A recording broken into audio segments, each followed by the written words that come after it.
and that, and apparently I think as they go and say on the video, that's not how she texts, like the format. So suspicious, man. Like, seriously, like... Savannah's older brother also received a text 43 seconds later. Hey, I quit, I'm leaving with my boyfriend, I can't do this, explicit word, anything, I'm fine, just want to get away. Except she didn't take any of her stuff with her. It's so obvious. That is just so suspicious, man. Although both texts came from Savannah's number, her family knew right away that something wasn't right. She had just left the house in what appeared to be very high spirits, but now proclaimed to be running away with an unidentified man without packing so much as a change of clothes.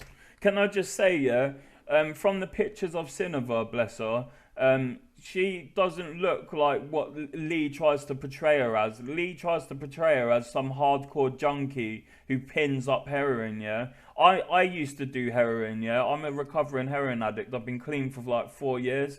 And you can usually tell if someone's a heroin addict, and she doesn't look like a heroin addict. I'm not saying she hasn't done drugs and she doesn't drink alcohol and, you know, like have a bit of partying and fun and that, but he really downplays her character. So not only did he kill her, he goes on to assassinate her character, which I find disgusting. Not only that, but the text messages were riddled with errors and composed in a completely different way to how she would normally write.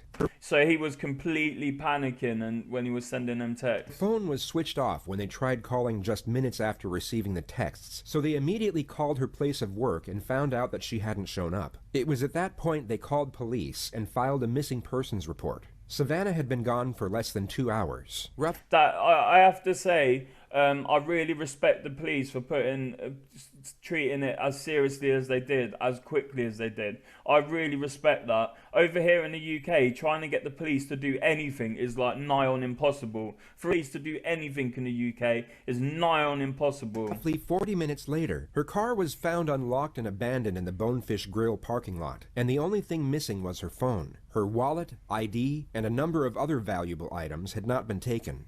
Like, he could have at least, I don't know, he's just not very smart. Investigators went through the parking lot surveillance tapes and discovered what would then become the primary piece of evidence for the case. The majority of footage remains undisclosed to the public, but a detailed description of what occurred has already been released. What we know is that Savannah parked her car and stepped out of the vehicle at exactly 5:31 p.m. She then walked over to another vehicle and conversed with the occupant for 14 minutes through the driver's side window. She then got into the back seat of said vehicle at 5:45 p.m. 14 seconds later, the car began to shake sporadically as if some type of struggle was occurring inside. The rear door swung open 3 times, but was immediately and forcefully shut each time. It appeared as though someone was attempting to get out, but couldn't. This lasted for 49 seconds until the vehicle suddenly stopped moving. A male figure was then seen getting out and proceeded to walk over to Savannah's car that was 20 feet away. The surveillance was grainy, and the person could not be identified from the footage alone. All that police could ascertain was that he had short brown hair and was roughly 5'11". The unidentified person reached into Savannah's car and took out what police believed was her phone. He then slashed the front tire with a knife before walking back to his own vehicle. So I think he slashed the tire because he tries to say in the interview later that he spoke to her she went off in another car. And that's the last time he's seen her, is her getting into a car. So I think he slashed her tire to make it look more likely that, you know, like give her a reason to not take her own car and to jump into someone else's car. Got in and drove away from the scene at exactly 6:04 p.m. Let's go back to his own vehicle. He got in and drove away from the scene at exactly 6:04 p.m. Savannah was never seen exiting the car. This was a crucial piece of evidence, and essentially all investigators had to go on. They had to find out who the man was in the video, and fast.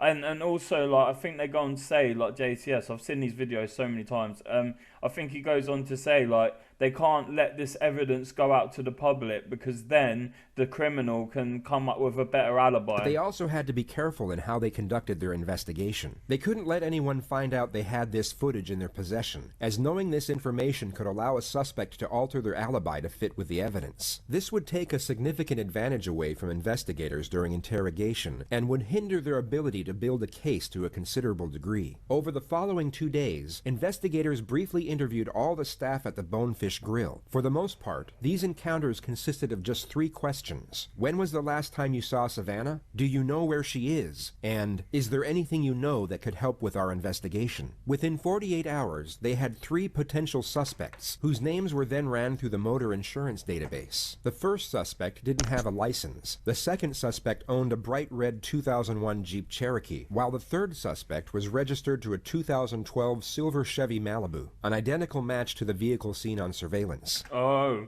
do you know what I've got to say? Even with all this Big Brother stuff like CCTV and the police being able to access pretty much any information, cell phone records, bank records, other stuff really quickly. Like, yeah, there's downsides to this lack of privacy, but when it comes to stuff like this, oh man, it helps tremendously in building their cases and finding out what happened. So the technological age that we're in is makes it like tremendously harder to get away with things like murder. Like back in the day, it would have been so much easier. There'll be no CCTV. Like, oh man, it's good. I just like the fact that police have access to all this data because it's probably saved countless lives. His name was Rodarte. He was 28 years old and was both the manager and head chef at the Bonefish Grill. You can tell he thinks he's a Don Diddy Don Don. Like, he actually thinks he is like the big man out here. Like, and he's the manager and the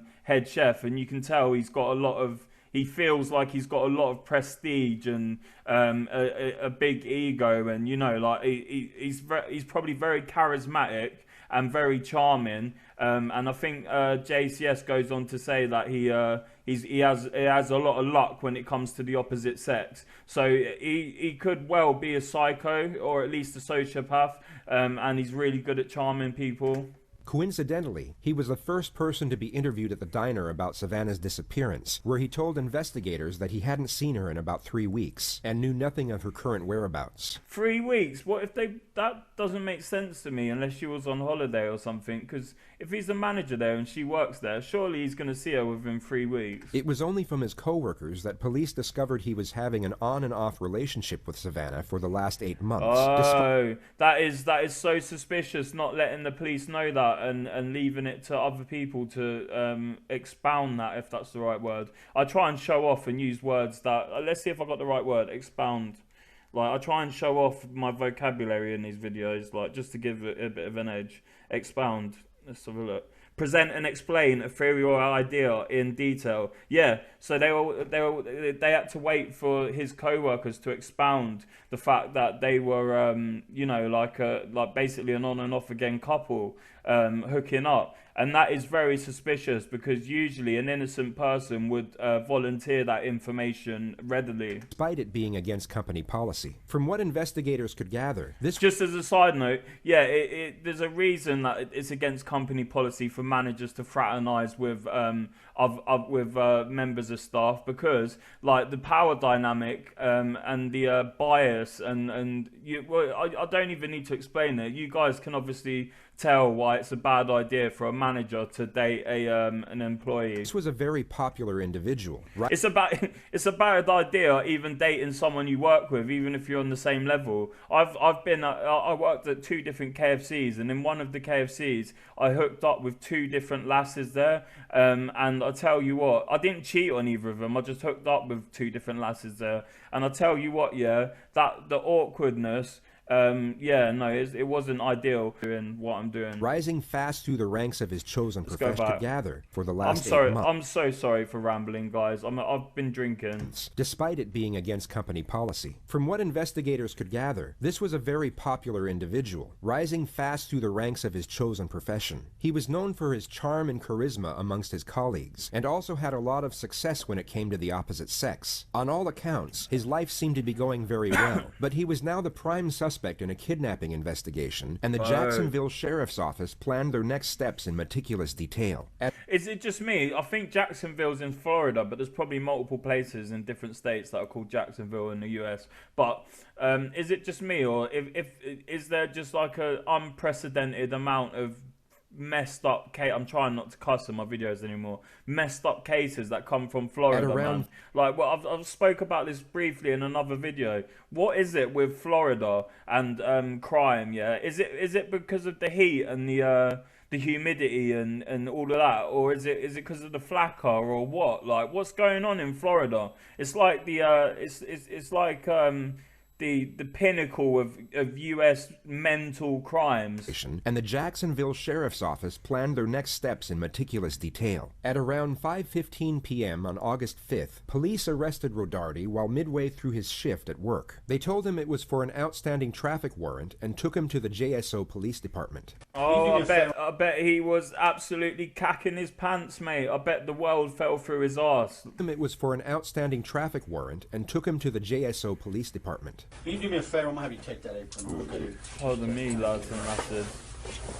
I'll say it right here. I have so much food and beer in my belly right now. You can go ahead and have a seat for me real quick. I'll be right. And I have to stipulate, like I do in most of my videos, yeah. See, that's me showing off again my vocabulary. I have to stipulate, yeah, that even though I chat a load of nonsense and I make jokes and I take the piss out of these convicts, yeah. Well, they're not convicts yet technically, but you know, these assailants or whatever you want to call them. I take the piss out of them to add some levity to the situation. It does not mean that I do not respect the victims and the victims' families. I am touched emotionally by these tragic incidences and cases, but like my way of dealing with it is like by kind of adding humour here and there, and you'll find that like doctors and nurses and paramedics, they have the darkest sense of humour ever because they have to deal with all the trauma they see. I'll say it right here. Oh, police officers would be like that as well. They would have a dark sense of humour when they're among themselves. You can go ahead and have a seat for me real quick. I'll be right back, okay? Yes, sir. The officer said he would be right back, yet Lee was left to sit there for 90 minutes with nothing but his own thoughts to keep him company. Now, think of yourself in his position, and presume you were guilty of whatever happened to Savannah, and that whatever happened was something truly horrific. In the present moment, you have just been arrested for an outstanding traffic warrant, yet you were interviewed the day before about your co-worker's disappearance. 1,000,001 things will be running through your mind about what could happen next, and as each second ticks by, the anxiety this will cause will begin to fester and slowly intensify. However, the optimism of uncertainty would still be present. There would still be hope, but this hope is about to be dashed. Yeah, because the same detective who interviewed him about Savannah comes in the room, and you can tell instantly Lee, I'm pretty sure, does some anchor point movements. We'll look at his body language.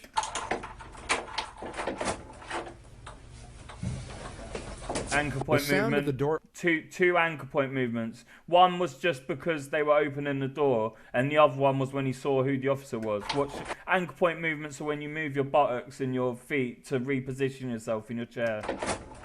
It's a sign of distress. 1, 2. The sound of the door opening would have been a pleasant relief from the monotonous cycle of... Look at his... Look, let me get the mouse out. Look at his face, yeah. Look at the shock. He looks like a deer in the headlights. Darty's own thoughts. Yet this brief opening would have been a pleasant relief from the monotonous...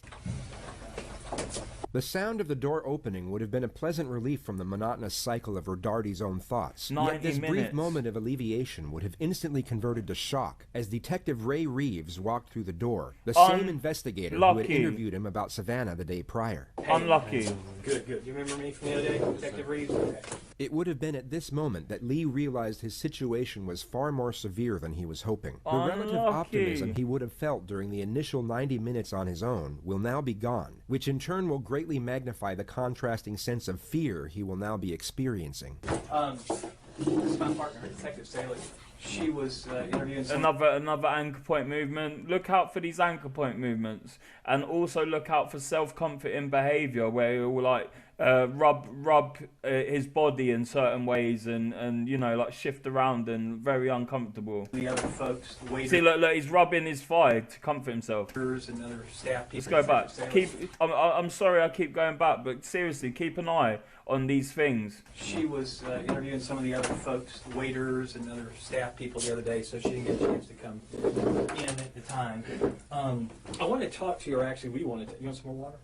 Please. Actually, would it be alright to use the restroom one more time? Yeah. So he wants to stall by getting some more water and using the restroom because he needs some time to compose himself and think. So like he probably didn't even need to go and use the restroom. Maybe he did, but even if he did, it's an excuse for him to like sort of try and compose himself. Oh, you bet. I'll walk out there. That 3 minutes, I bet that 3 minutes was just panic.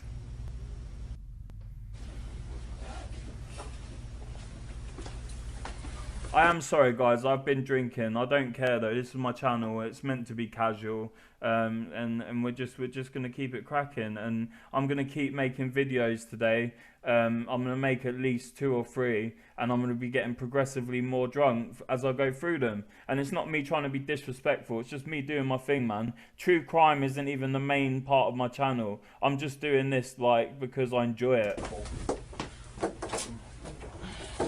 One ankle point movement. Please. Because you're alright. Self-comforting, rubbing himself. Another ankle point movement. And another ankle point movement. And he's crossed his legs off, which is a guarded position.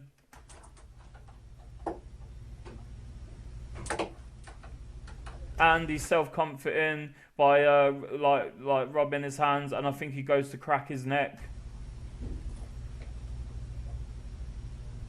He knows he is in hot water, man.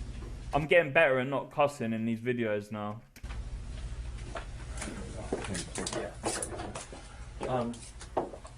Your throat goes dry when you're in fight or flight panic mode, so he seems to drink like an abnormal amount of water in one gulp. And look at his eyes, man. I might zoom in when I edit this video, I might not, but like it's because it's pretty obvious. His eyes, he looks scared. Like I said, I want to kind of That was a big glug of water. Come on, man. go over some stuff. I know we talked the other day just for a few minutes And some more. some concerns about a couple things. And oh, okay. Well, there we go. You got enough water there, mate. There we go. I wanted to talk to you about Savannah. So I just had a couple of things that came up that I wanted to ask you about specifically that didn't seem to line up. So I wanted to Yes, sir. come down and talk to you. Okay? Savannah. So I just had a couple of things that came up that I wanted to ask you about specifically that didn't. I know I'm looking into it too deep like I do with all my videos, but the nod he gave them was very, very, it to me looked unusual how he nodded about talking about Savannah. Things that came up that I wanted to ask you about specifically that didn't seem to line up, so I wanted to Yes, sir. come down and talk to you. Okay? Yep. All right. Have you drank any alcohol today? Any drugs today? Oh, I've had alcohol. I took in Adderall that my buddy gave me Okay. because I was there so late last night. Yeah, came yeah. in and was super tired. Like, here, take this. Okay. So, all right, I have got a theory, yeah, and I am convinced this is true, yeah. So, Adderall, if you don't know, is an amphetamine, yeah, and it can make you paranoid, jerky, fidgety, and I think he said, because he's not completely stupid. He's got some level of intelligence. I think he said Adderall because that can explain away guilty looking body language, like shifting around ankle point movements, fiddling with yourself. I know it sounds bad, but like fiddling with your body and rubbing yourself, and you know, like being twitchy and maybe avoiding eye contact. Even though avoiding eye contact isn't a sign of guilt, most people look away when they're talking about things. But like, yeah, like I reckon I am convinced he said he took an Adderall so they can explain away his body language like that. But he probably didn't even take an Adderall. Adderall? Yeah. And do you normally take that? No, I've taken one a long time ago. Like, Okay. I wouldn't say high school, a little bit after. Also, he's kind of admitting, because obviously it's illegal for him, if he's not prescribed Adderall, it's illegal for him to take it. Yeah, because that would class as recreational substance abuse. So it's not only a ploy to explain away his nervous body language. It's also a tactic of I've admitted to this little thing that I've did wrong to you. So anything I say from this point is honest. After high school, but it's been years. Okay. Yeah. Then he was trying to Perfect. minimize. I appreciate that. All right. So, Savannah, you said that you knew her and you guys had, you knew her from work. I mean, just kind of fill me in with that. How long have you known her? Like I said, The detective starts off with an open-ended question. This gives the suspect total freedom and flexibility in how they wish to respond. It's commonly believed that people with nothing to hide are likely to give a short and concise response to these types of questions. For example, if Lee was completely unconcerned with what was going on, he could respond in 3 short sentences. I met her from work. I've known her for 2 years. We dated for a bit. To the contrary, if an individual does have something to hide, they are more likely to give a lengthy and detailed response. The simple reasoning behind this is that they are seeking approval. Imagine yourself in a job interview and you're asked an open-ended question, such as, "Tell me about yourself." You would feel the need to be thorough in order to please your potential employer. The psychological premise is exactly the same with regard to police interrogations, albeit under completely different circumstances. Guilty subjects will see the interrogator as an imminent threat, and will therefore attempt to appease this threat to prevent further aggression. Truthful subjects will have no fear nor concern with regard to the same element. They would see the interrogator as a mere inconvenience as opposed to a threat. I've known her obviously. Interesting, JCS. And I'm pretty sure like he goes on for like 4 minutes babbling. They would see the interrogator as a mere inconvenience as opposed to a threat. I've known her obviously since she started working there. I would say probably about 8 months ago or so. We started hanging out outside of work. And at the time I had a girlfriend. So you were cheating. That's infidelity. That is not cool. I bet he's a proper womanizer. But I kind of, we kind of connected, me and Savannah. So we hung out a little bit here and there. Got pretty close. We come from, I guess, somewhat similar backgrounds, I guess you should say. Okay. She didn't have it the best growing up, neither did I. So we kind of connected and hung out for a little while. And then she started using drugs a lot. Okay. Now, I'm sorry, but like, from the pictures I've seen, sorry, I'm eating chocolate. I know I'm really unprofessional. From the pictures I've seen on this video of this poor lass that he like brutally murdered, and then really horribly disposed of afterwards. She does not look like a hardcore drug addict. Yeah, maybe she smokes a bit of weed and drinks and does the odd pill here and there, yeah, but he goes on to act as if she's some mega junkie. To like, he minimizes himself and his own drug use and maximizes her drug use, and that's common for suspects to do that, to minimize themselves, but maximize the badness, so to speak, of the victim. With her, not the same drugs that she used all the time, but I did them with her a couple times, and then she started to get heavy into them. And oh, gotcha. Okay. So I kind of. They know already that it's him, obviously, from the CCTV footage. They're just entertaining him to help him dig himself a hole as much as possible, and to come up with as much contradicting information as possible so they can set traps for him and confront him. And then it's masterful how these detectives do this, because they, in such a short amount of time, they actually manage to get a full confession from him, and it is absolutely astounding and majestic to see how these detectives pull this interrogation off. It is beautiful. It is done wonderfully. I just try to take a step back and, put things off. Probably a month or... All they asked was, how long have you known Savannah? And he's going on and saying like a flipping biography. So ago. Let's go back. A month or so ago. I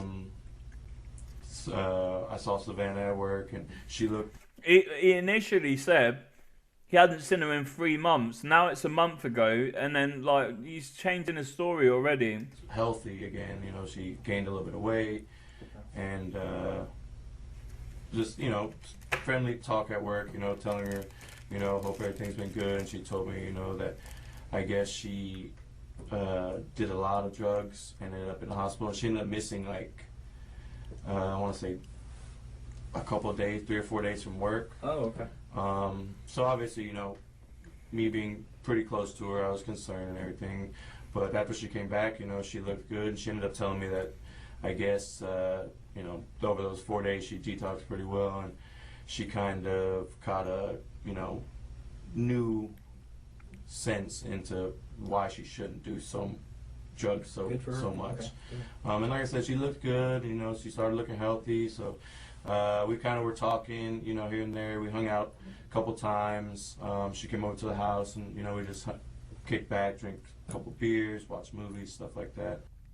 Like I said, we did, we took some pain pills here and there on occasion. But then she started bringing heroin over and stuff like that. And that's my mom was addicted to methamphetamines when she was when I was younger. So I wonder if his mum actually was addicted to methamphetamines. That's interesting. Those hard drugs just kind of scare me a little bit. So that's why I took a step Bro, you're saying those hard drugs like meth and heroin scare you, yet you're popping pain pills, which are opioids. Pain pills, I hate to break it to anyone out there who's in denial about their addiction, but if you're a pain pill junkie, yeah, you're essentially a heroin addict. Okay, let me put it this way, yeah. Okay, look. Let me just break it down for you guys, yeah. I'm gonna break it down, yeah. Take this, yeah. Right. So, heroin is technically diamorphine, yeah. A stronger version, so what it does is it converts to morphine in the body, and that's what gives you the analgesic, aka pain relieving effects. Also the euphoria, yeah. Codeine also converts to morphine in the body. Pardon me, I had to burp. So if you're even codeine, which is a tame opioid, yeah.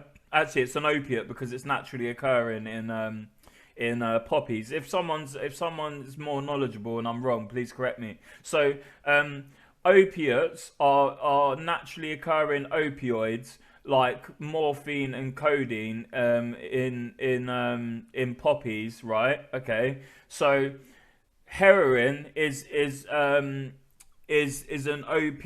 Anyway, what I'm basically saying is, is if you're taking pain pills, you're essentially taking heroin. Even codeine converts to morphine just like heroin does in the body. It's just weaker, so you need more of it. So if you're pain pills addiction and heroin addiction are you may as well treat them as the same thing. And if you're going to get treatment and rehabilitation from pain pill addiction, it's going to be exactly the same route you take as coming off of heroin, like methadone or Suboxone or Subutex, buprenorphine basically. So I'm on a very low dose of buprenorphine. I haven't spoke about this on my channel before, so I have spoke about the fact that I'm an ex-junkie. I'm a recovering heroin addict. So I haven't touched heroin in 4 years. I went on to 80 mil of methadone a day, yeah, to get off of heroin. And 80 mil of methadone a day is enough to kill 4 large grown men who have no tolerance, yeah. I got down from 80 mil of methadone a day to 30 mil, which is gargantuan, which is a huge accomplishment. Now I'm only just starting to realise that how proud I am of it. Then I went from 30 mil of methadone a day to 8 milligrams of Subutex, buprenorphine, yeah, which is amazing as well. And then I went from 8 milligrams of buprenorphine to 4 milligrams, which I'm on currently, and soon I'm going to rehab to get off of buprenorphine completely. Buprenorphine is the main active ingredient in Suboxone and Subutex.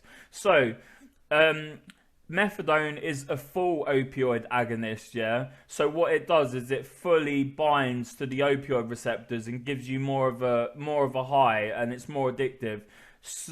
Buprenorphine, which is in Subutex and Suboxone, is a partial opioid agonist, yeah? So it's easier to get off of. But I tell you what, the withdrawals are still really, really bad. But essentially, I've been rambling on for ages about like stuff that people probably don't even care about. But he's trying to minimize the fact that she was doing heroin and he was only doing pain pills. But it's the same thing. It's not exactly the same thing, but it's you know, like the only difference is she's slamming it with needles and he's eating them. That's the only difference. First time, I ended up telling her, I was like, hey, you know, for one, I'm dealing with a lot of personal stuff myself right now as it is. You know, I'm a little depressed.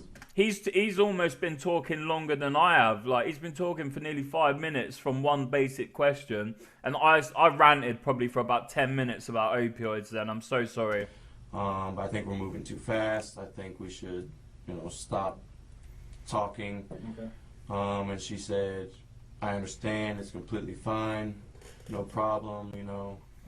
She said, I'll delete your number. I'll never text you again. And that was the last time that we text. Okay. When was that? Yeah. When was that? It was probably 2 or 3 weeks ago. Okay. Sometime in July. Right. Yeah, and I think that's one of the things you said was that was the last time that you had contact with her. Yes. As far as, I don't want to put words in your mouth, so I mean you correct me. That was at the any last time that I texted her. Yeah, text or a phone call or a messenger Yeah. or anything like that. 2 to 3 weeks ago. Yeah. Okay. And then the last time, when was the last time you saw her? This is what I was a bit. I didn't tell you the truth when we talked about the fish. Okay. Lee doesn't know the extent of the evidence, but he knows the investigators have something, and he now has no choice but to amend his alibi to some degree and give some form of admission. So he that's why he wanted to go to the toilet, because he was like, oh crap, they have evidence on me. I don't know what it is, so I'm gonna have to come up with some cock and bull story. Fish. Okay. Lee doesn't know the extent of the evidence, but he knows the investigators have something, and And I mean, it don't take look. Sorry to keep interrupting you, Kazumi from JCS, yeah. But I'm pretty sure it said that he took 3 minutes for a bathroom break, right? Yeah. A bathroom break doesn't take 3 minutes unless you've got to walk through a massive building. So I think he was stalling and trying to find time to, you know, dupe the detectives, man. This is what I was a bit. I didn't tell you the truth when we talked about the fish. Okay. Lee doesn't know the extent of the evidence, but he knows the investigators have something, and he now has no choice but to amend his alibi to some degree and give some form of admission. This allows the investigators to get one step closer to a confession, while also keeping the capacity of the evidence hidden until a more critical moment. Last time I saw her was Wednesday afternoon. Okay. I heard that she has been basically telling a lot of people at work that we hooked up a bunch, like a couple days before that, and that she was going to like tell about the whole situation and, you know, try to get me fired. And And things why like why that. would that get you fired? Well, I don't know. I'm a manager and she's an employee, so Okay, it's so you a- guys aren't supposed to fraternize? Yeah. Or, okay, I got you. And she just told people, I guess, that she was out with that work at the restaurant that we were having sex. Okay. I pulled in the parking lot. She pulled in a little bit after me. I parked and I said, "Hey, can I talk to you for a second?" And she said, "Yeah, what's up?" And I was like, "I heard you've been saying some things about me and you continuing to hang out, and you know that we're boyfriend and girlfriend." And she asked me, she said, "Can I come sit in the car? Because I just did some heroin and I'm a little paranoid." Oh, JCS goes on to say, but I can talk from personal experience, yeah? Heroin does not make you paranoid. I don't care, yeah? Like, I swear, yeah? Heroin does the complete opposite of make you paranoid. Like JCS goes on to say, it makes you content, It makes you almost oblivious to your surroundings. Everything is all good. There's a reason people take heroin. It's because it gets rid of your anxiety. It gets rid of your depression. It makes you not worry. It makes you feel safe and secure, and it's like a snuggly warm blanket. Yeah, like it's not. What do you Heroin mean? doesn't make you feel paranoid. It makes you extremely relaxed and oblivious to your surroundings. Absolutely. Some might argue that heroin can cause paranoia depending on the user. Yet No, I bet that if that's true, that is so rare. Savannah was driving moments earlier and was about to start a shift at work. If she was using, she most certainly wasn't the type to get paranoid. Absolutely. Okay. I said, why are you doing that? You know, you're doing really well. You shouldn't have been doing that. Okay. And so she came and sat in the car, and I explained to her the situation. I told her that servers at Bonefish were coming to me and telling me that you're telling people when you're out that we're still having sex and we're boyfriend and girlfriend. And I said, I would appreciate, I need you to stop, because for one, it's jeopardizing my job. We agreed to, split, stop talking mutually and just move on and, be cordial or whatever. But it was nothing more than that. And she said, fuck you, you're a piece of shit. And I said, she said she's going to keep talking, telling lies and stuff about me and everything like that. And at that point, Lee has just tried to cover his tracks as much as possible without giving away anything incriminating. He may have thought a witness saw him at the scene with Savannah and was most likely hoping the verbal argument was the extent of what was seen. He therefore gives away this detail in an attempt to come across as truthful. Yet as we know, the investigators have proof that Savannah never got out of the car, and he's about to lock himself into his second lie, which is exactly what the detectives want. she had her phone in her hand. She got out of the car and walked towards the main entrance from San Jose. So like if So this is like I wouldn't say she was walking along the edge of the plaza, but she was walking maybe towards this way. And I would say an older model Ford pickup, green, drove past me and around, and she got in. Okay. I think that's why he slashed her tire so that there was a reason for her getting in the car. But why wouldn't she take her phone and her valuables from her car? It don't make sense. He was obviously in a state of panic and was rushing and trying to think what to do. The suspect has now thrown away his best possible defense, which would have been that he drove away from the parking lot with Savannah, and that she got out at another destination. That is exactly why the detectives are waiting to present the critical evidence, and it's done masterfully. Where they then parted ways. If he had known about the surveillance footage, this would have no doubt been his revised narrative, but it's no longer possible due to this fabrication. Unlucky! This is now his stated alibi under caution, and any amendments that he might try to make at a later stage will have no credibility whatsoever. Unlucky. So she gets out of the backseat and begins walking in the direction of, not necessarily paralleling San Jose, but she's walking towards 295 or down. So the detectives, you'll notice, what they do is they act like they believe in him, and they even though they know it's bollocks what he's saying, they will continue to. I'm pretty sure bollocks is an okay cuss word to use on YouTube. It just means nonsense. It's like British for nonsense, So They entertain him essentially so that he can keep digging himself into a pit, and they keep giving him the rope he needs to do the proverbial. Towards that entrance area. Yeah.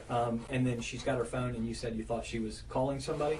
The detective knows this alibi is completely fabricated, so you might be wondering why he's inquiring into it further. The truth is that he's not actually inquiring, only pretending to. The suspect's responses to these questions are of no importance, and the detective is not information gathering. He's simply getting the suspect to let his guard down as much as possible by making him think that he is being believed. As the suspect continues to convey this made-up narrative, his anxiety will slowly diminish. His belief that he is fooling the detectives will increase, and his heightened state of mind will decrease as a result. This is a well-known strategy, and the reason for this strategy is because the detective is about to initiate the first confrontation. It's almost like a good cop, bad cop, but in just one cop. So like he lulls him into a full sense of security, and then quickly quickly confronts him. So it's almost like he's playing good cop, bad cop just by himself. He wants to catch the suspect completely off guard.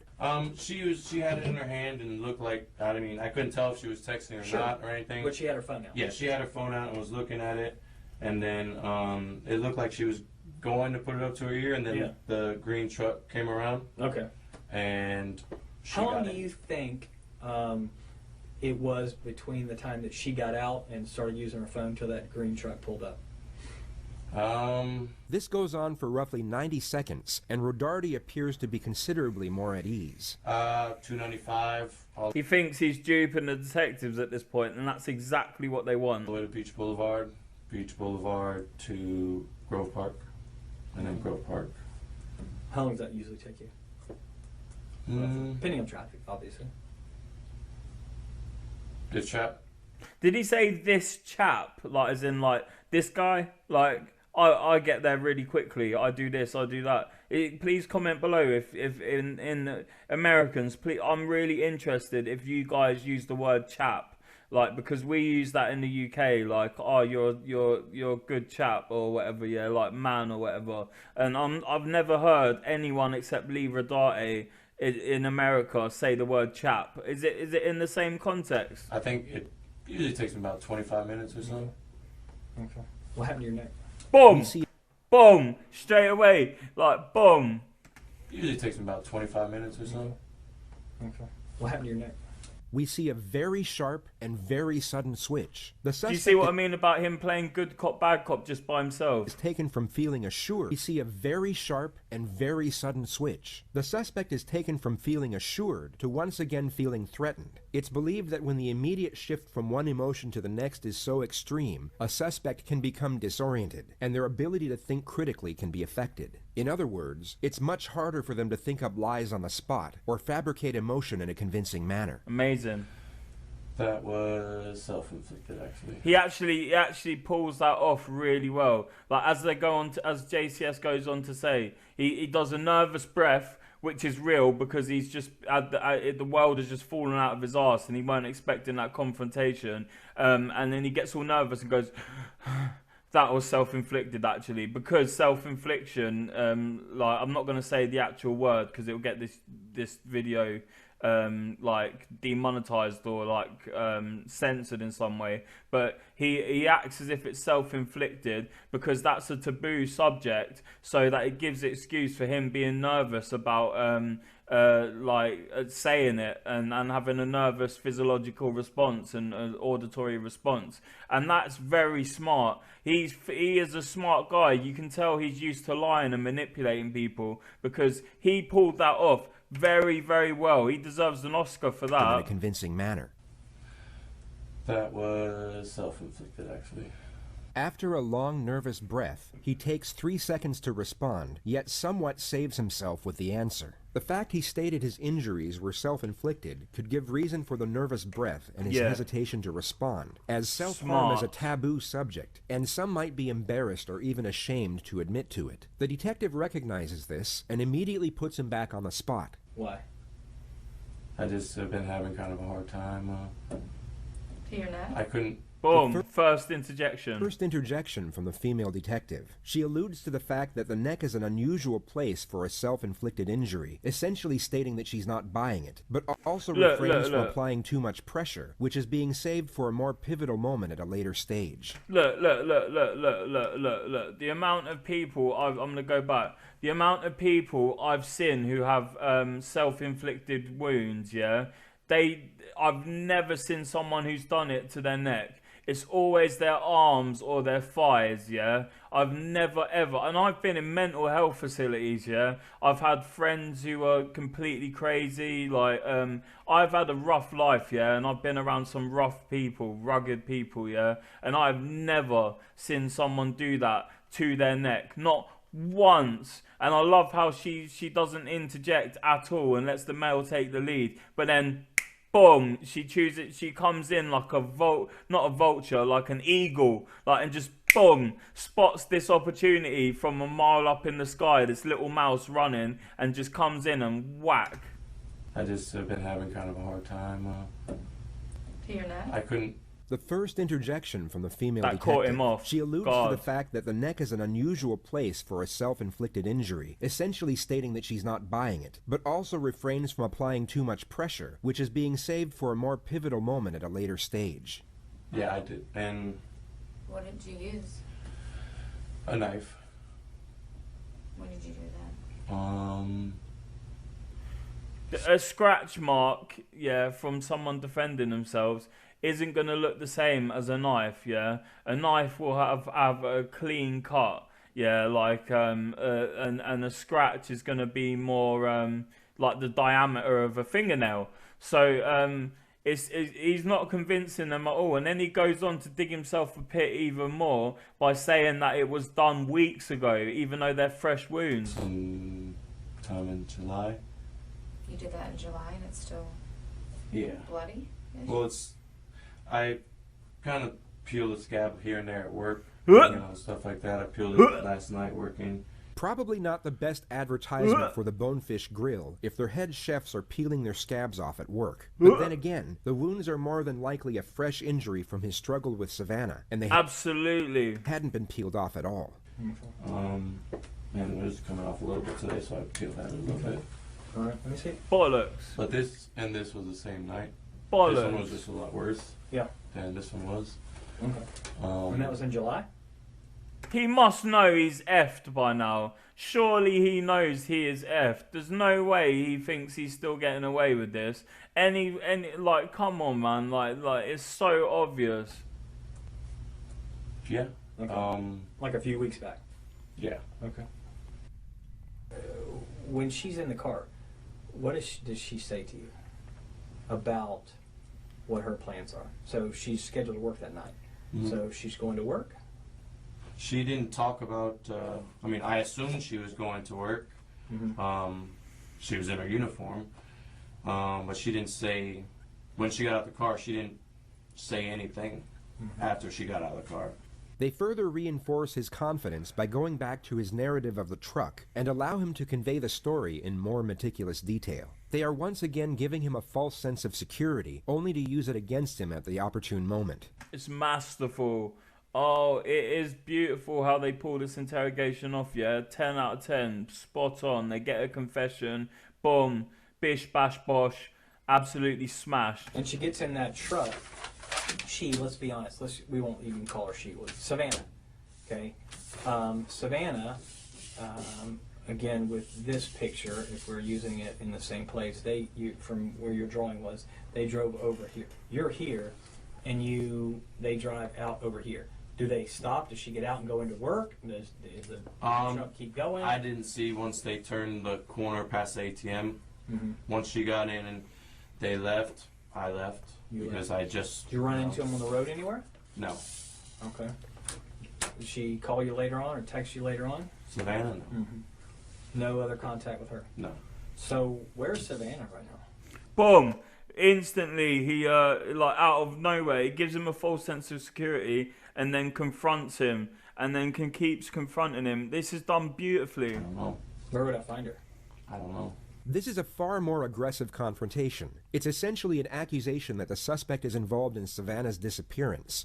So, innocent people, I think this is what JCS is going to go and say. You can tell I've watched too many criminal psychology videos, yeah, but like, an innocent person will respond very strongly and even not just offensively, but aggressively, like, why are you asking me that? I have no idea. I didn't do anything. What are you talking about? You need to find a real person who's done this. Whereas the guilty suspect is already expecting to have to answer these sorts of questions, and they don't want to come across as someone who's aggressive and capable of killing someone. So instead, they act really passive and just take the accusations. It is seen time and time again over these interrogations. Let's go back. I don't know. Where would I find her? I don't know.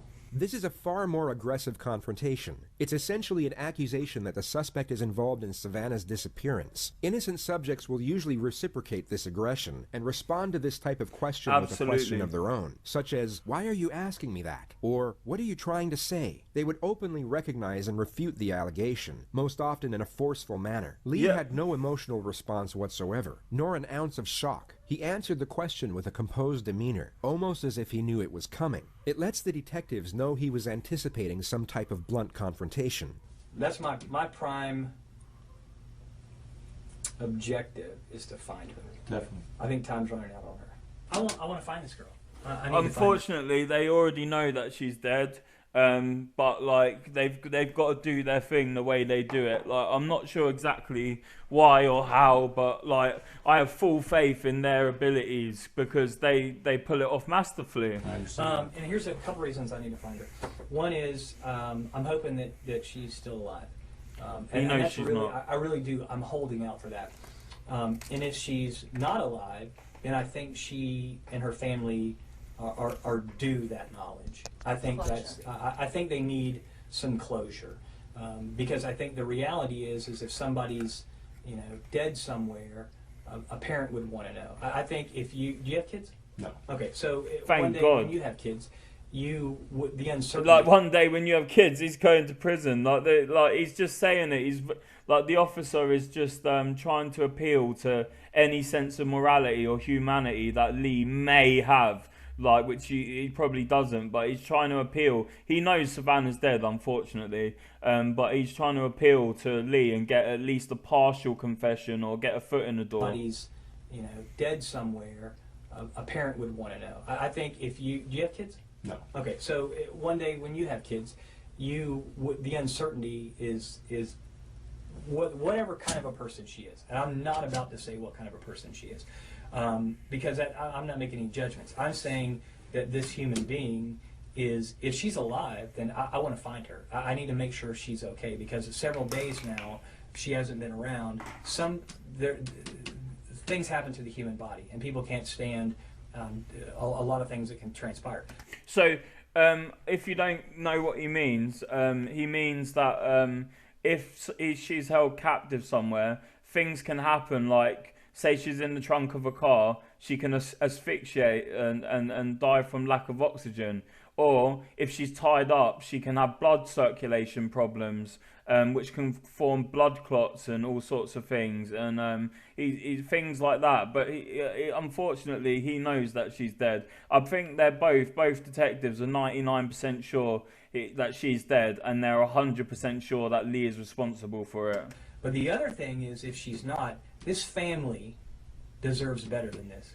This family deserves better than somebody who works with her and who's got knowledge and won't tell the police because they're worried about their own ass. Because that's pretty cheap. I'm gonna be honest with you. And I agree. your feelings in it, I don't really care about your feelings. What I care about is finding her. So where is she? I don't know where she is. Where is Savannah? I don't know. I need to know where Savannah is so I can don't let know her family where know. she is. You don't know because you had something done with her and you weren't involved in that part? I don't know. Tell me something. What can I work with? I told you the last time I saw her. But that's not true because we have proof. Boom!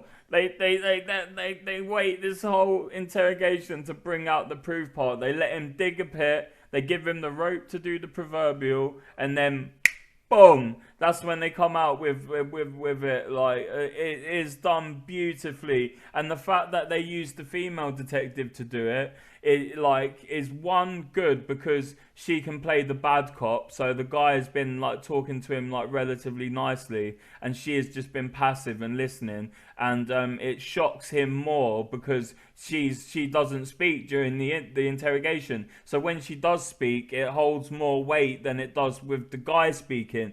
Also, she's a female, yeah. So I think they've planned this. They planned this beautifully, and they execute it absolutely astonishingly, astoundingly good. And it is beautiful to watch. It's such a shame that Savannah died, but it is so fascinating and so intriguing, and it's masterful, it's majestic, it's wonderful. It is absolutely amazing how they have done this, and it works. They get a confession out of him. Like, he doesn't even lawyer up. Like, he doesn't say no comment. He thinks he comes in with his hubris and pride, yeah, and ego, and thinks that he can fool the cops and talk himself out of it. But no, man, they're not having any of it. These guys are seasoned pros. You can tell. Let's watch that again. You had something done with her, and you weren't involved in that part. I don't know. Tell me something. What can I work with?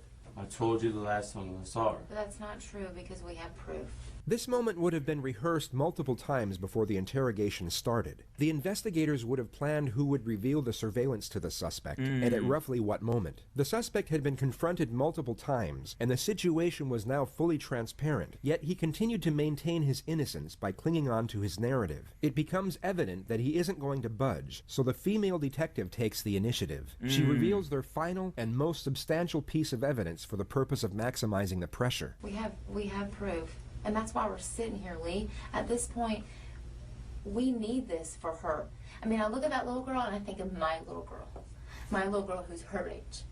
She might not even have kids, yeah, like she probably does, and she's probably being honest, yeah, and she's trying to appeal to any sense of morality or humanity that he may or may not have, yeah, but like she may not even have kids, and she's using it as like a prop, as a ploy, but like, no, it's very interesting to watch. And I think the fact that they leave all this emotional, the direct confrontation, and then all the emotional stuff to the female officer, I think was planned. I think because, you know, like everyone has a mother, yeah, so I feel like when a woman says something to a man, it has more impact than when a man says something to a man. So they use the male detective to almost passively talk and let him dig himself holes and stuff like that. And then when it comes to the absolutely critical, vital stuff, they use the female because I think it holds more weight. And that's why we're sitting here, Lee. At this point, we need this for her. I mean, I look at that little girl and I think of my little girl. My little girl who's her age. That's who I think about.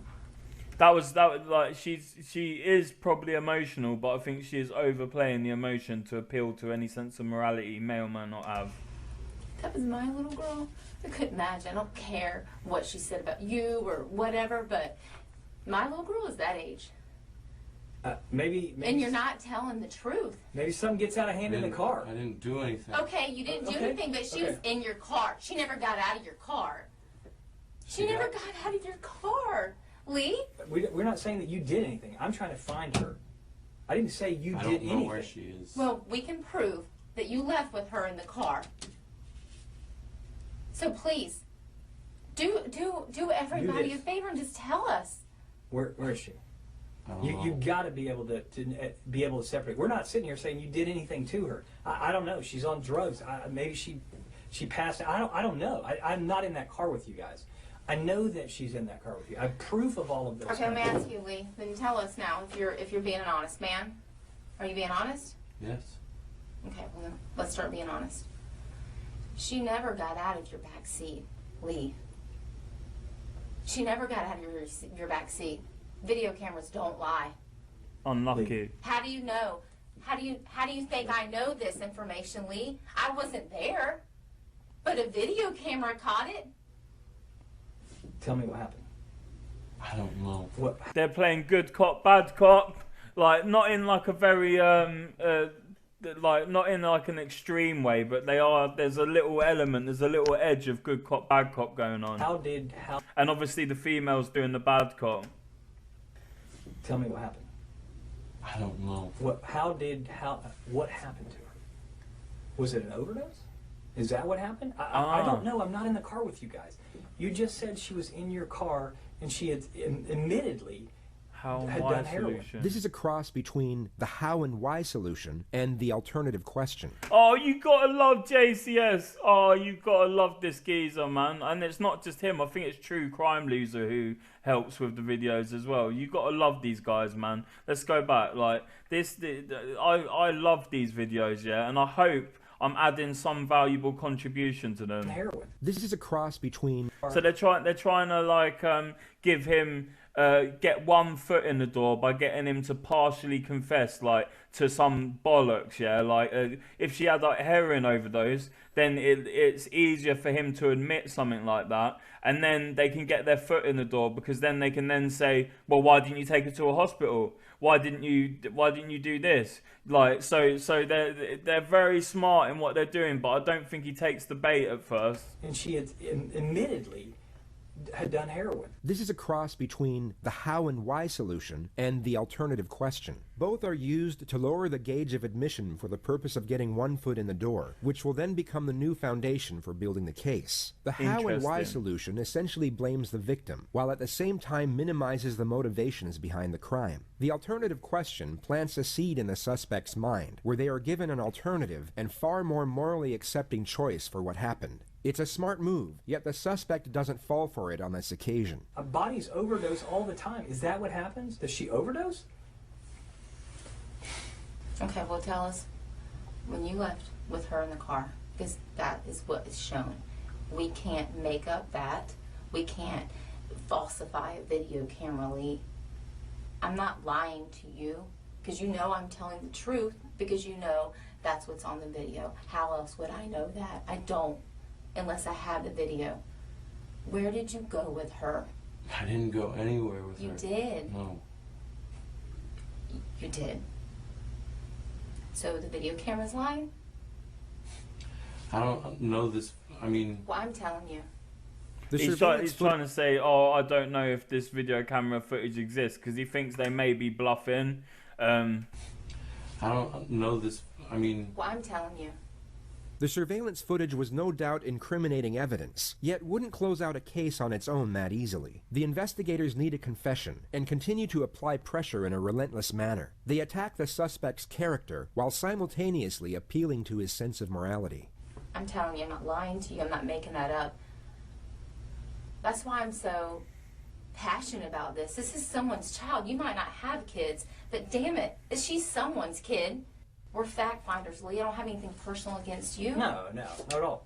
I mean, it's We're over. just fact finders. tell us We're what just happened. doing Where our is she? job. No.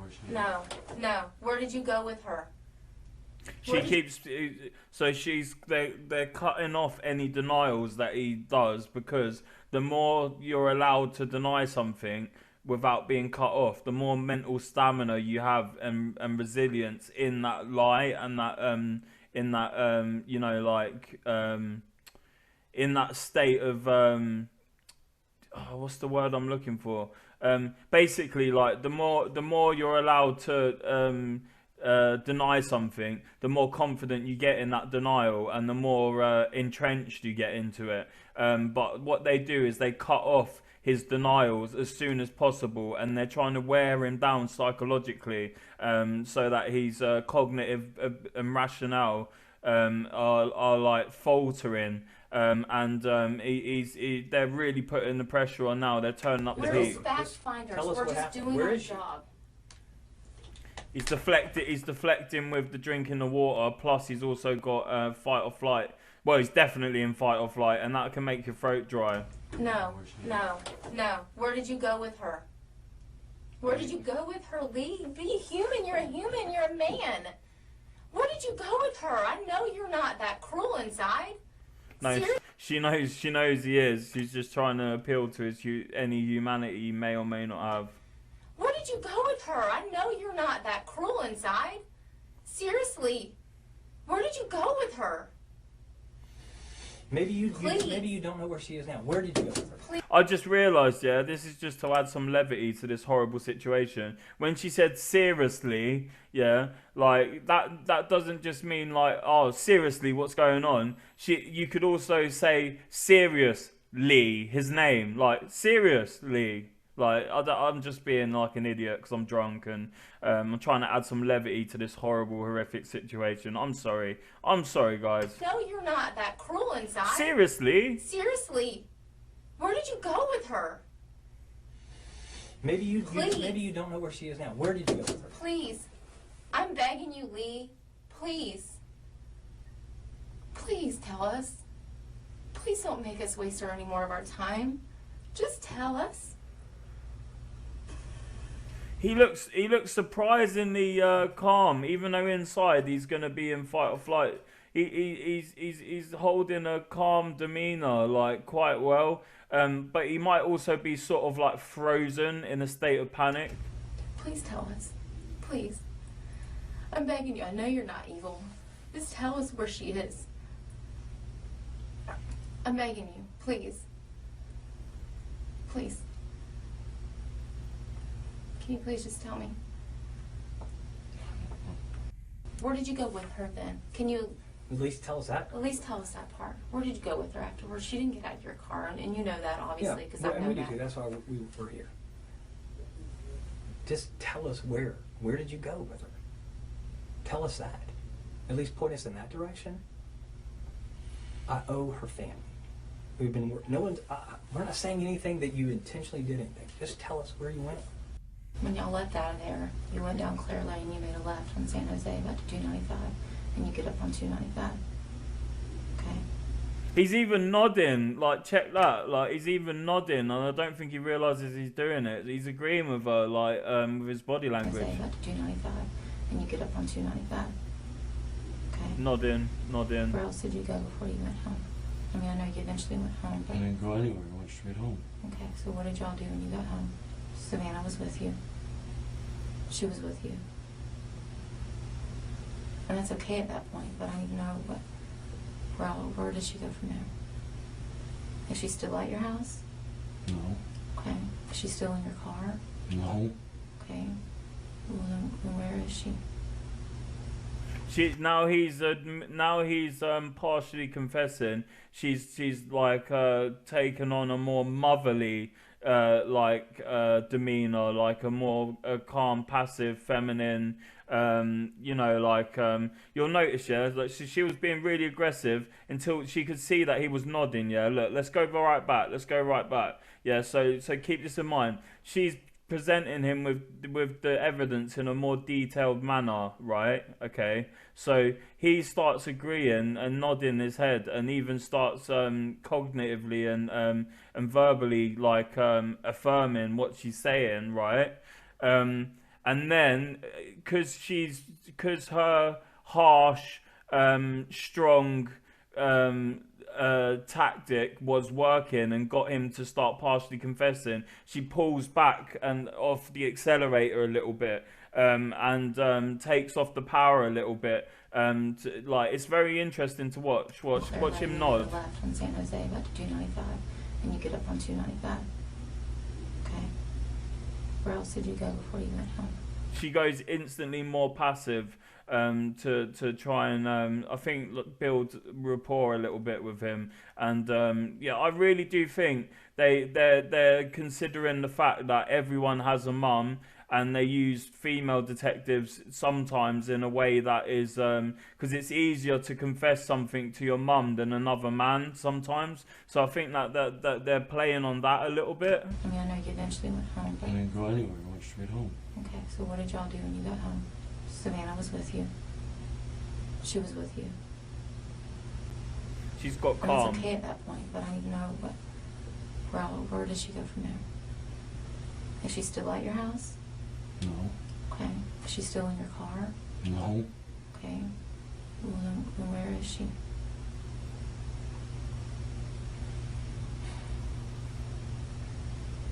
I don't know where she is. Okay, then where did you last drop her off at?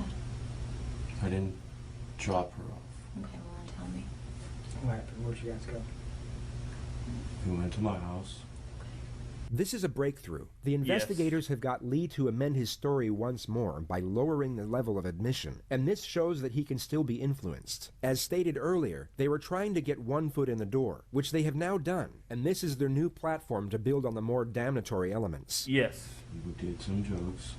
That's him admitting to something more minor, so it sounds like he's telling the truth of other stuff. Hung out for a little. And then she said she was going to catch an Uber home. That was a bit stupid of him, because there would be digital forensics about whether she got an Uber or not. What was going on in the Didn't back do seat? anything to What was say going on in the back seat? for the doors to be kicked open. She kicked open that door 3 times, Lee. Oh, she waited until this pivotal moment, so to speak, to talk about the doors get opening and slamming. This is done so well. Honestly, this may be the single best interrogation footage, tactically and strategically speaking, that I have ever seen. The way they pull this off, the timing, the dynamics between the two detectives, and they're in simpatico, and like, you know, like, it's done masterfully. She kicked it. We saw it. Where's Savannah? I don't know. You do know. Lee, we understand. Listen, we understand. We're not trying to hinge you up on anything, man. I'm telling you, I'm thinking about this girl and her family. And your family. She was surgery. Please tell me where to go find her.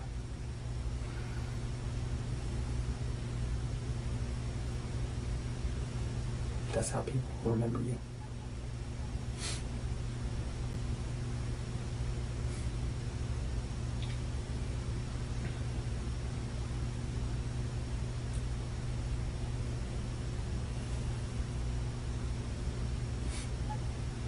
The released footage of the interrogation tape cuts off at this exact moment. The state's attorney has been contacted by multiple sources to release the next segment, but has so far refused to do so. All we know is that Lee Rodarte admitted to killing Savannah Gold. The only information that is currently released is that he proclaimed to have killed Savannah by breaking her neck. He then took her back to his house, where he burned her body in a self-made fire pit, and then dumped her in a lake at the dead end of a secluded road. Savannah had injuries to over 75% of her body. The medical examiner was unable to pinpoint the exact cause of death. The only conclusion was that it was a violent homicide.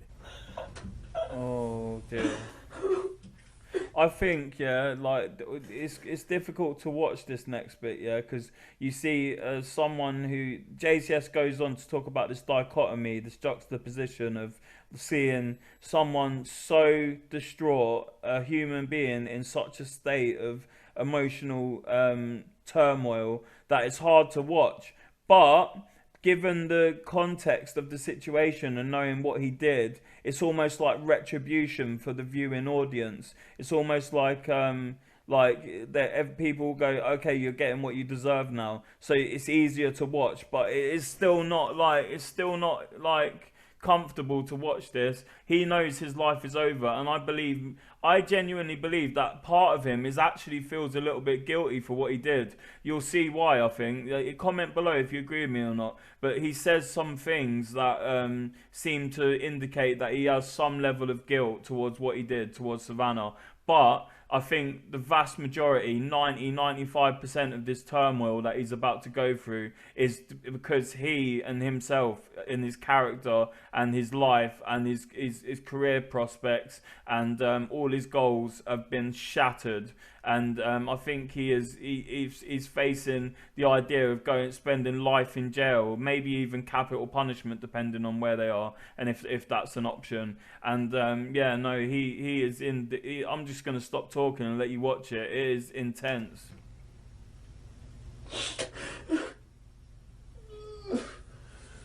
The segment of admission was cut, yet the JSO released the footage that came just moments after. It shows a human being experiencing an emotional reckoning so overwhelming, while also trying to process the terrifying nature of his immediate situation.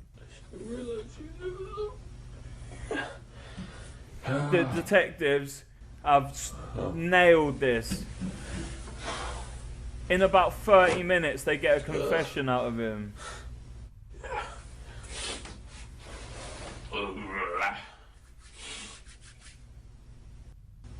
You're screwed. You're screwed, bro. That's what you get.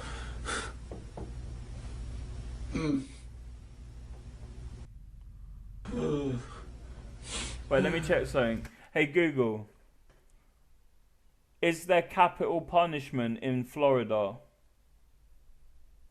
According to Wikipedia, since 1976, the state has executed 105 convicted murderers Whoa. at Florida State Prison. Okay, so he is probably bricking it right now.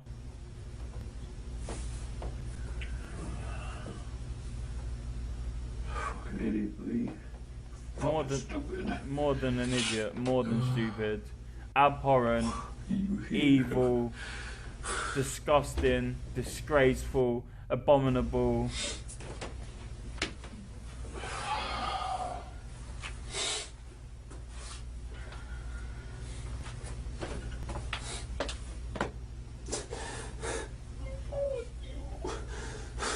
You're a psycho, man, or a sociopath. I'm not sure. The instant anguish over his decision to confess, combined with the looming prospect of what lays ahead, will have forged a unique emotional distress that very few will ever experience. It's a harrowing sight, and under different circumstances would be extremely difficult for most people to witness. Yet we are now couched within the context of events that led up to this moment, and this will make its observation far more tolerable, but by no means easy. You're screwed, son. You're done.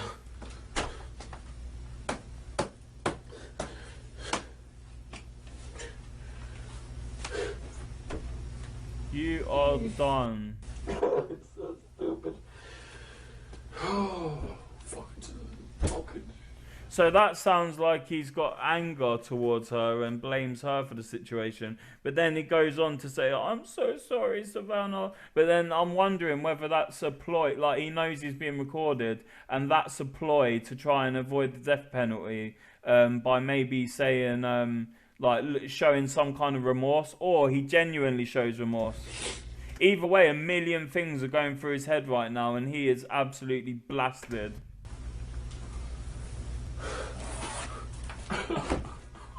That water is not going to save you, son.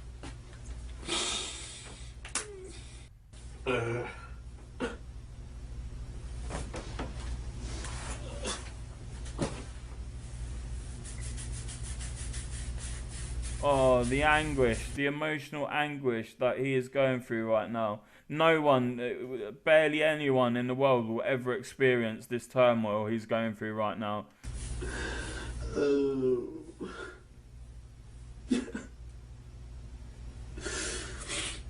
Honestly, sometimes the way he's physically reacting and walking around the room and stressing out, I get like that with my bipolar disorder sometimes. I get really, really bad where I am so uncomfortable and a million things are racing around my mind. And I'm not trying to say I get as bad as he is right now, because I can't even imagine being in his situation.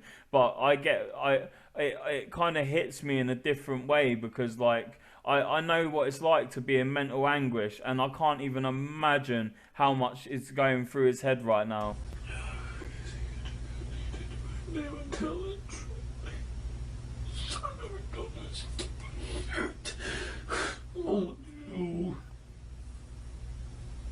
You're screwed, son. Shouldn't have done what you done.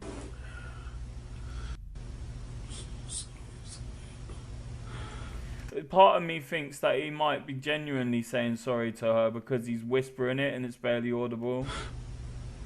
So sorry. Or he's just doing it for the camera. Comment below what you think.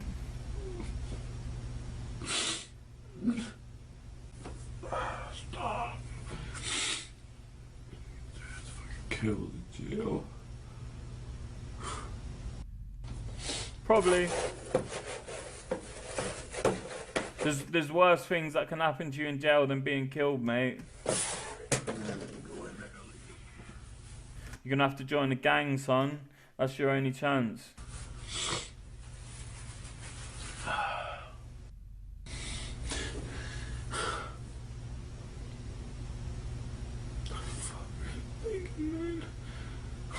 Probably weren't thinking, you were probably acting on impulse. Shit. Yep.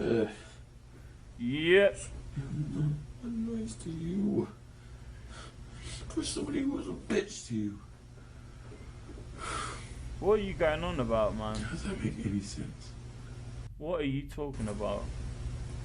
It's time to get the fire chef cooked. I don't know, bro. You might be able to. You might be able to be a chef in jail. You know, you might be able to relive some of those memories in jail and serve some slop some canteen slop to all the other inmates.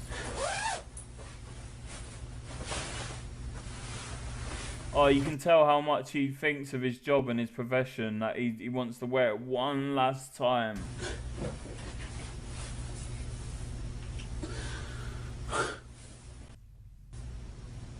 Not supposed to be you. What about her, man? She's not supposed to be dead. You have made something of your life, mate. You've made something.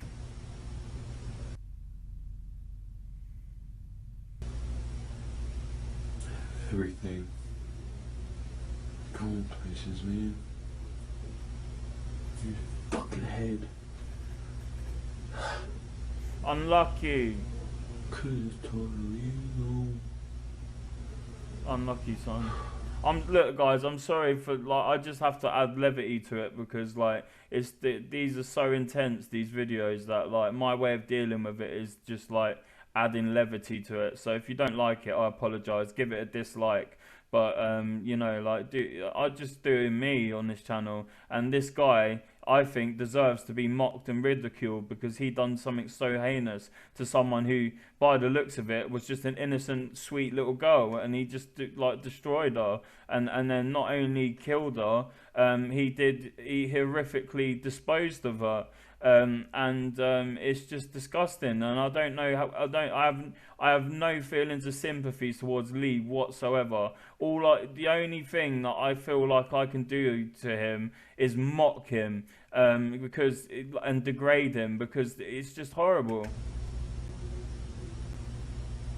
Lee was remanded into custody and taken to the Duval County Jail, where he was denied bond. In spite of the overwhelming evidence against him and the prospect of life in prison without the possibility of parole, he pled not guilty and claimed that Savannah's killing was an act of self-defense, even though he stands at 5'11", weighing 163 pounds, while Savannah was just 5 feet tall and weighed 91 pounds. Wow. He claimed that he was in fear of his life after she slapped him multiple times in the face, at which point he grabbed her neck, felt a pop, and realized he had accidentally broke it, resulting in her death. The state's attorney's office had no comment on this motion. All they have stated is that this trial is expected to commence during the summer of 2020. Wow, okay, guys. You've been locked into everything bite-sized. Rest in peace, Savannah. Check out my music videos, check out my shorts, check out my true crime content, check out my educational content, check out my comedic content, check out my channel in general, and I'll catch you in the next one. Peace!